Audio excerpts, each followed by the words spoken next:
Hey there, business owner. Welcome to the Entrepreneur Evolution Podcast. This is our weekly episode, and I'm so happy you are here. Let's get started. Welcome to this week's episode of the Entrepreneur Evolution Podcast. I'm so happy you're here. I'm your host, Annette Walter. I am a business growth coach and operational strategist and growth-minded entrepreneur just like you. This is the place where we share stories of business owners growing, scaling, surviving, and thriving, sharing real tips, real business talk. Today's guest is Nani Ferreira Matthews, and she is the owner of Thread Coffee. This story is incredible, and it talks about impact and community and making ethical choices and influence in your business. And you will simply love this interview with Nani. I am so proud of her growth. I'm so proud of her innovative thinking and the product that she's delivering here that you can find actually not only on her website, which is in the show notes, but also locally in Baltimore, Whole Foods and Giant Foods, which is incredible. You are going to learn a lot about coffee and community-based companies. So make sure you take a listen and celebrate you being here. I'm happy you're here. It means you're learning, you're growing. It means you're part of our Entrepreneur Evolution community, and we are growing. And if these podcasts are resonating with you, it really means that you're ready for more. So I encourage you to check out one of our mastermind groups that meet bi-weekly on Thursdays.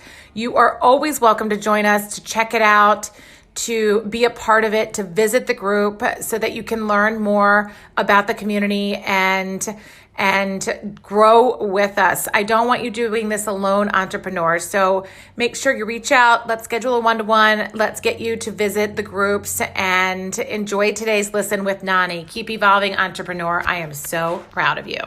Nani, welcome. How are you? I'm feeling great. It's Monday and I'm ready to go. Good. A great start to a week. I'm glad we get to do this, and I'm really happy you are here with our audience. Your story is incredible. Your business and the growth and the speed of growth is incredible. And I know that you have so much to share. So thank you for being here today. We are joined by Nani Ferreira Matthews. I always stumble a little bit over your last name, so forgive me.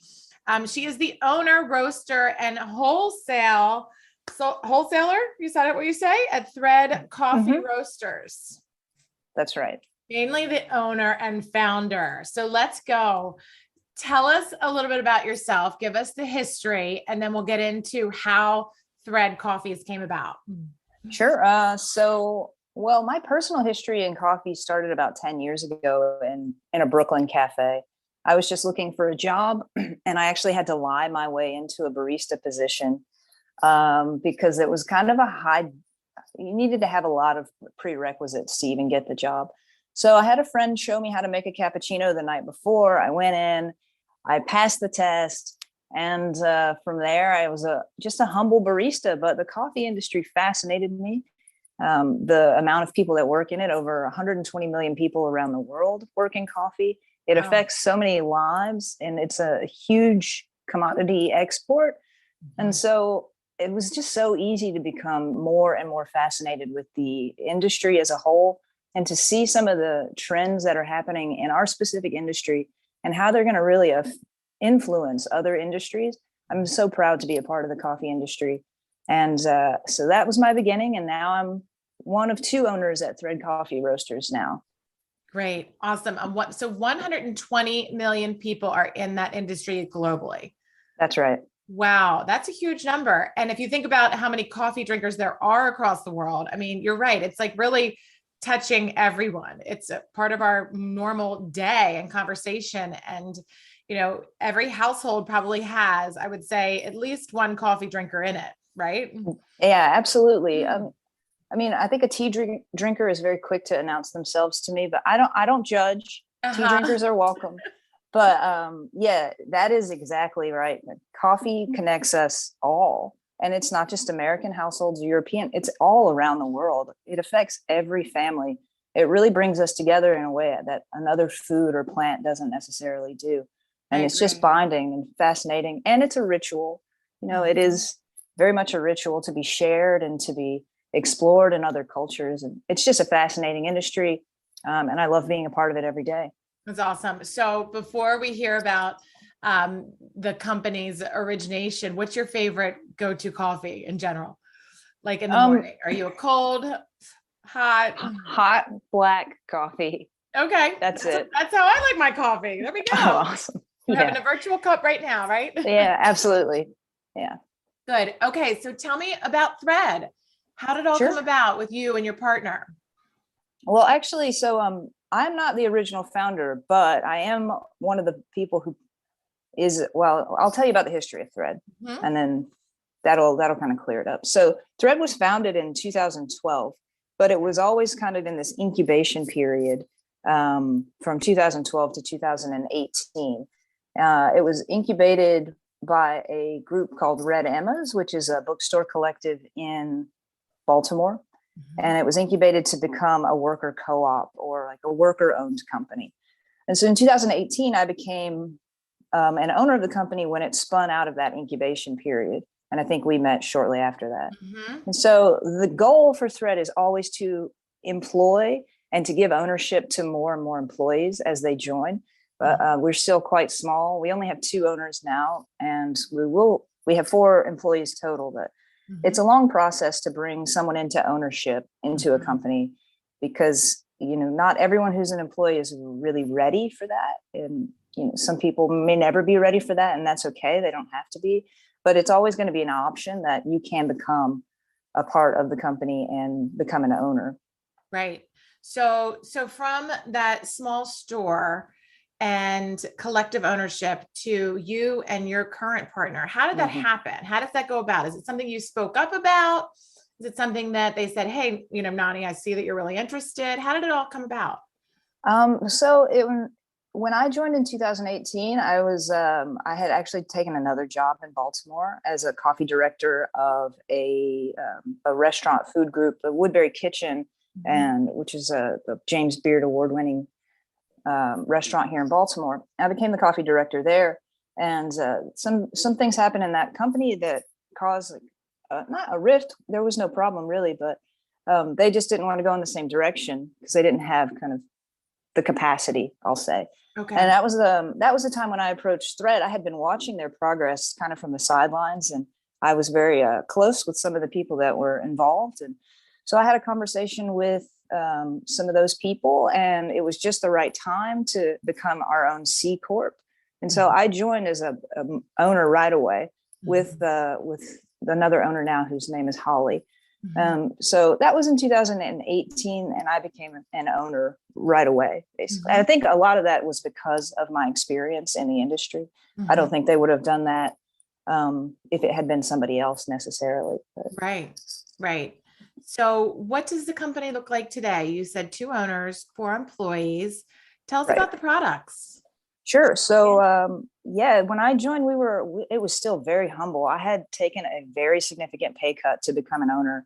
I think a lot of people who start businesses or take them on, it's not really talked about. It's kind of romanticized, like you're your own boss, but you have to be willing to sacrifice. And I mean, I took a very significant pay cut to make this sort of what it is today. And it didn't take long. It just took a lot of passion, a lot of hard work, a lot of unpaid labor to get there. But now we're in this incredible spot, and we've seen incredible growth.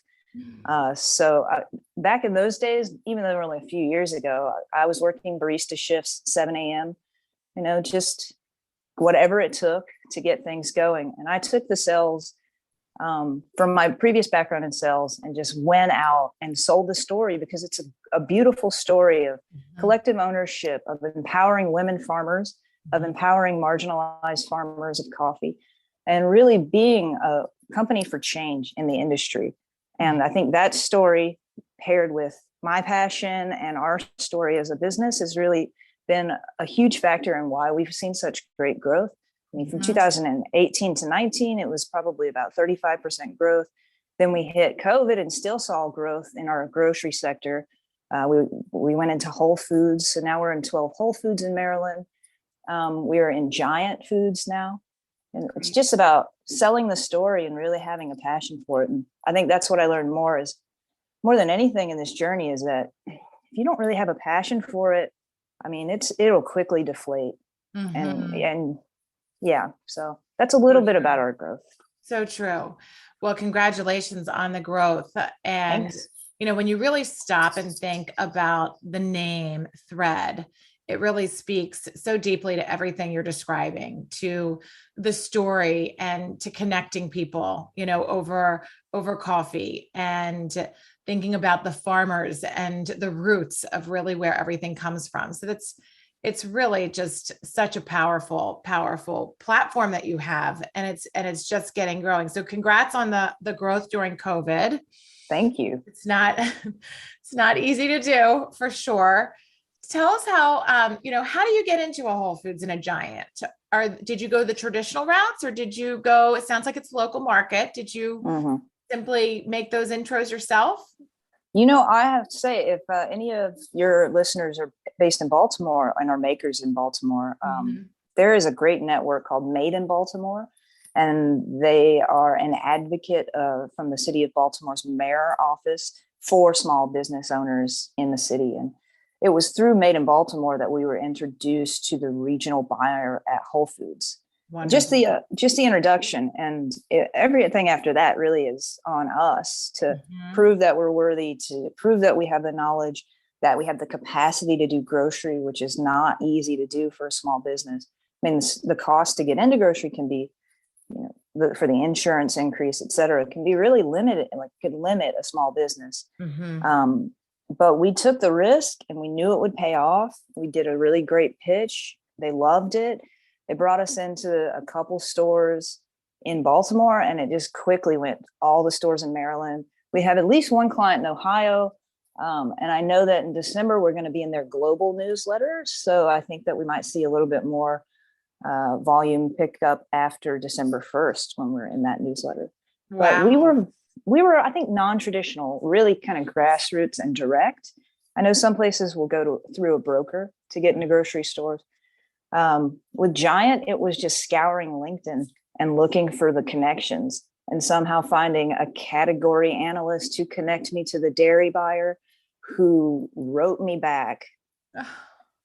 And that's how we got into Giant.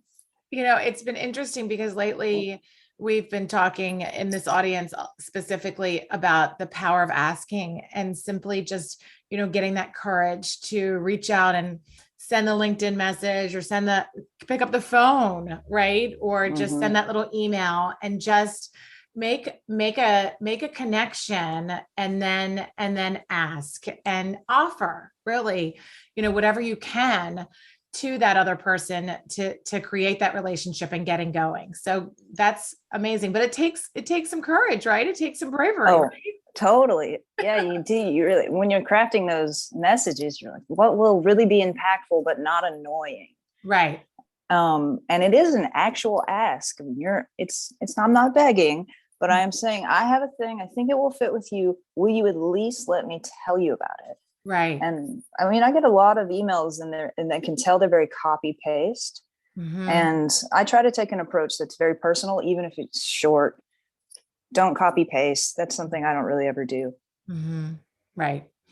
So I love seeing your growth personally as the owner.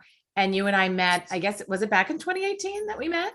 2019. 2019. Okay. So fairly infant stages of the business, right? Your confidence, I mean, it's just beaming. I just am loving this side of you, and like this growth, and it's just awesome. So what are you the most excited about, Nani, as far as the growth of Thread? Well, I'm really excited for COVID regulations to peel back. And to get started on potentially in the next 18 months, some kind of a licensing out of a cafe concept. Okay. When cafes make a little bit more sense again, we have an idea that I'm playing around with that will be kind of packaging out and licensing small cafes that are mobile. So that's something that we're talking about. And then other than that, we're very involved, getting even more involved in our supply chain and being more in control of it. This year, Thread became equal shareholders in our importing company. Mm-hmm. So we have a seat at the table in our importing company and are considered owners at this point. Great. And I am hoping to be on the board of directors in the next couple of years once I get a feel for that business, so we can be even more involved and more vocal about what's happening at origin, and making sure that everything that we do in our business and our core values line up with where we're getting coffee from, and that everyone's being treated fairly in the supply chain. Mm-hmm. You are so educated in this space, and to use your word passionate, but also you always have this like humble kind approach, but like so badass behind it. Like you really are like just tenacious, but just so humble to the core. How do you maintain your kind of rhythm and momentum through all of the crazy and through the entrepreneur world that we live in? I think you just have to learn to laugh at the failures. I mean, some of them, they hurt bad, but mm-hmm. You have to be able to go, all right, well, you live and you learn, mm-hmm. Sometimes you get an email that's just like tears you to pieces. Mm-hmm. And, I don't know, just being able to not make a mockery, but to make light of something that feels so chaotic and out of control. I mean, especially during COVID. Wow, were we flailing? I didn't know if we were going to have a business, and I'm sure you didn't, and a lot of other business owners didn't. But we just were resilient, and we knew when to laugh, and we knew when to buckle down. And so I find a lot of joy, even when it seems like there won't be. And that's kind of how I keep going. That's awesome. That's a great share. I love that. Thanks. Well, good. So what kind of advice would you give your prior self, your 2018 self? Wow, I would have not have guessed it would have been so hard to work in concert with other owners, because when you have equal power, equal decision-making access, it can be, if you're not in total alignment with your business partners. Yes. Oh, wow. It's hard. And then personality conflicts can play into that business dynamic and mess things up in the business that aren't even really a part of it. So what would I say to myself? Don't Slack message right away for anyone who has Slack. I love it. Right. Take a breath. It's so easy to respond, or actually to react and not to respond. And I did a lot of reacting early on because I'm so passionate.